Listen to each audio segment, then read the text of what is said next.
Good afternoon, David. This is my 3D reconstruction of a live model. Her name is Faith Angela, that I took last week outdoors at a park. And it uses photogrammetry to reconstruct a 3D image using an application called 3DF Zephyr version 5.019.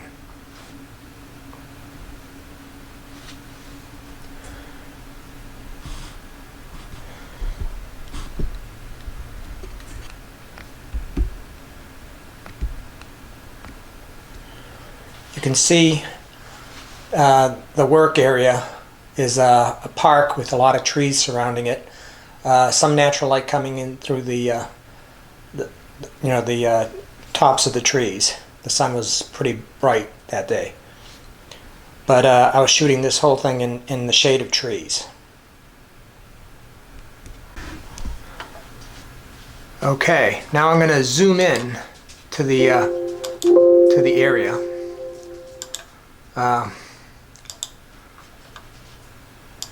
This is a trial mode of the 3DF Zephyr. This one can do up to 1,000 photos, which is what I really need. The free demo, the free version, only does about 50 photos, and it doesn't do a good enough job. But anyways, I'm going to zoom in to the workspace and show you what happened here. I basically did this whole shoot manually, and it was very, I wasn't able to get really good focus on the model, unfortunately, because I was taking the pictures very quickly, and I couldn't really zoom in and really focus that well. When I look at the pictures, I could have done better, but to do better takes time. And the model, even though she was very good, probably moved a little bit. And that plus my out of focus pictures shows, what happened. She turned out to be a little bit out of focus. Here you can see the lights and everything, and those blue tracks there are the camera positions. When I went around her, I had her go around her 3 times at different heights to get this picture. Oops, I'm trying to get in there. You see, there she is. So this is a top view. So I did all this from the ground, going around her. That blue area, that blue orbit with all those blue rectangles is where I walked around taking pictures of her. And you can see that it gets her from a distance, but when you get closer, you'll see that she's out of focus a bit. And that, of course, is caused by 2 reasons. First of all, I should have done a better job taking good pictures, but this was the first time doing this with a live model. So it got her shape very much, and it almost got her face. The other thing was I only took about 90 pictures, and about 20 of them were not really that good. You really needed close to 500 pictures to get a really crisp picture like I got of those dolls that I showed you and that I'll send to you. But you see the surrounding areas, it got very nice. Like there's my light, got that in 3D pretty good because that was stationary. But I was moving around her, and she probably moved a little bit even though she was trying to hold still. She was trying to hold that pose for about a minute or a minute, 2 minutes. And she probably still blinked, of course. But she probably moved a little bit, breathing and everything. So that causes some of the noise, okay? So the problem is to be able to take the pictures fast enough before the person that's being scanned moves anything. And that's what I'm trying to solve with some of the robotics at my 3D photo booth and my 3D full body scanner. Those are the applications that would help get a clear picture of her, or clearer anyways, in a shorter period of time, or get better pictures. But now another way I can do it is use I didn't try it this time, is to use 4K video. But 4K video also has the same problem of being blurry. The best way to to do this photogrammetry that I found out is using stills, you know, the standard photos. If you use 4K video, that's what a lot of drones use to get pictures of cities and everything. Those pictures don't come out as good as what I can do.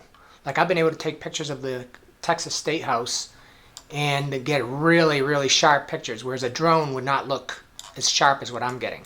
And then I've been able to take pictures of cars and things like that too. So this is Faith Angela that I took last week with about 90 pictures, and about 20 of them were bad. They were out of focus and things like that, because I was just like running around her taking the pictures at different heights. So what I've come up with is a robot that'll do that. That's my 3D full body scanner robot.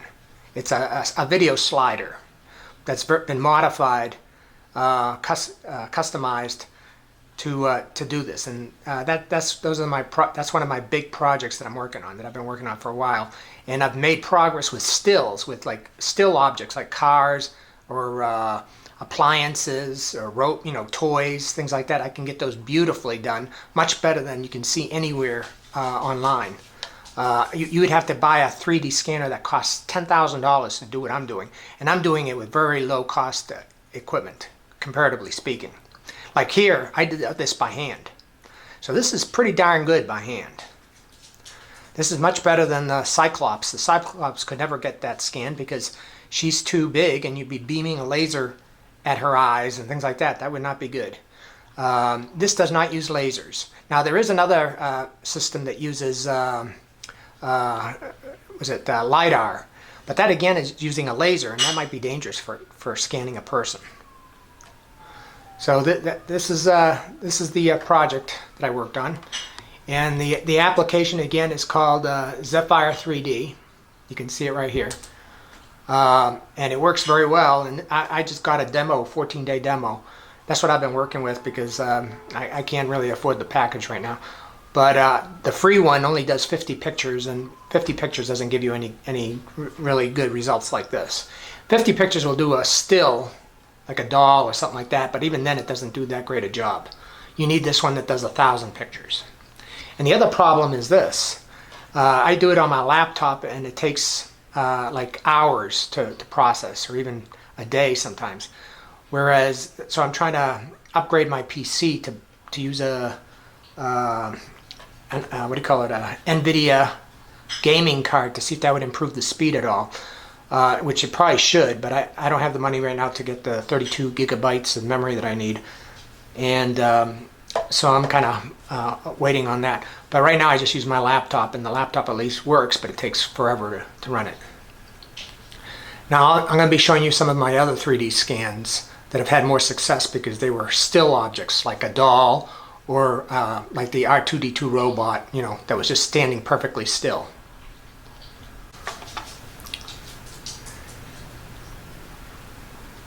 Here you can see the trees that have been reconstructed very well.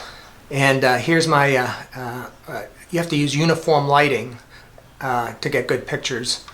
Actually, I was using a strobe light at this point. That's the other thing. I was using a strobe light. If I'd had my uniform lights, I would have been able to probably get better pictures, because I wouldn't have had to flash the strobes. I could have taken faster pictures without waiting for the strobe light to recharge.